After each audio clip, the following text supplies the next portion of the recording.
We've had Commander Karen Findlay hinted that colleagues have been ordered to swoop in earlier. This was to prevent a repeat of disturbing scenes at the Royal Artillery Memorial. It's in London on Wednesday night. A protester sat on top of the monument waving a Palestinian flag. The police did nothing, and chiefs have been repeating claims that no explicit law exists that officers could have used. In your experience of working at the Metropolitan Police, Paul, are they right? Well, sadly, they are to a certain degree, because this is a result of the law being gradually watered down by the CPS for many, many years. The law itself's not actually changed. It's the interpretation and the application of it at court.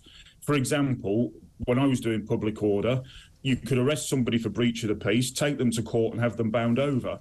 Now the CPS will not pursue that. So you therefore end up in a position where you've got police officers that want to do something, but are prevented from doing it because they know the CPS won't proceed with it. Yes, and that is very frustrating, I'm sure, for the officers, because the Crown Prosecution Service may not proceed with it, as you say. Does the law need to be changed? I mean, how could we... I personally, if I am walking along and I see someone waving a Palestinian flag on top of a war memorial, listen, if people want to wave Palestinian flags, they can do it on the ground, they can do it as part of a protest, as long as they're obeying the law. I mean, look, I would not have joined the pro-Palestinian protest last weekend. There were many, many problems with it. There were anti-Semitic rants, there were people breaking the law all over the place. But if you walk along waving a Palestinian flag, you're not breaking the law. But I think a lot of people, and maybe you're one of them, Paul, will find it pretty astonishing that the memory of those who gave their lives for our freedom, those who made the ultimate sacrifice, is being desecrated by people, thugs, quite frankly, who, no matter what their political cause, are scaling those war memorials, which should be very, very sacred places. And yes, public, absolutely, but also left. And we're in a situation as well where last weekend we had police officers having to guard the cenotaph in London. This is just not a good place that we're in as a country, Paul.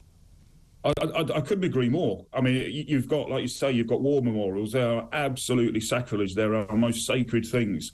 And yet you've got people that have got zero respect for them, that are just climbing all over them. And sadly, because of the way that the law's been applied over the last 2 decades, there's nothing that specifically applies to that at the moment. And I'm firmly against introducing more statute and more law, because it just makes it more complicated. But some people say that the law, sorry to interrupt you, Paul, but some people say the law as it is should be implemented. I mean, is that something that you think that perhaps the CPS could get a handle of? And because it is tricky. I mean, we can criticise senior police officers, I often do on this programme, but for the bobbies on the beat who are putting their lives at risk every single day, the people who were policing last weekends. Sorry, go ahead, Paul.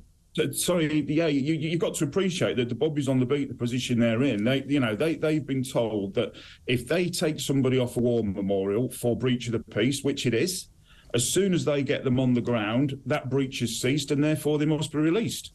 That's just ludicrous. Yeah. The difficulty being, if that bobby then keeps them under arrest or is deemed to have held them too tightly, they're then put in a position where their career's at risk. And I'm not holding you responsible for how. I mean, that's crazy. I'm not holding you, Paul, responsible for the law that's implemented. But you have last weekend, and maybe this should have happened. And I don't know if there've been charges put against these people or not. But we had a situation where 82 people were arrested for a potential breach of the peace. Potentially breaching the peace. I don't think they'd done anything. They were brought. This was in Pimlico in London, so I suppose about a mile away from the cenotaph. Yeah. They were brought into a police station, bound over, and then most of them eventually were released. I don't know if charges were brought, and I want to be careful about that. But there is a potential, if you think someone has the potential to commit a crime, to arrest them. Yet, if they do this, you can't really arrest them. I mean, a lot of people just find that very, very... I'm not holding you responsible for the law, Paul, but a lot of people find that very, very weird, and a lot of people feel there is political policing in all of this. Absolutely, and I think it's outrageous, because at the end of the day, the public wants to see the police.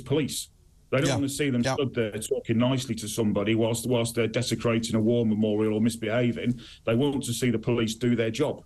And they're being prevented from doing that by political interference. It's not just now; it's as a result of many years of it. And we still have this situation where, as you say, 82 people from the far right were taken away last week, and it just seems to be disproportionate. And there's one rule for one side and not one rule for another. And the police should just be apolitical and apply the law without fear or favour universally across the board. Paul, thanks for your thoughts on that. Paul Settle there is a former Detective Chief Inspector at Scotland Yard.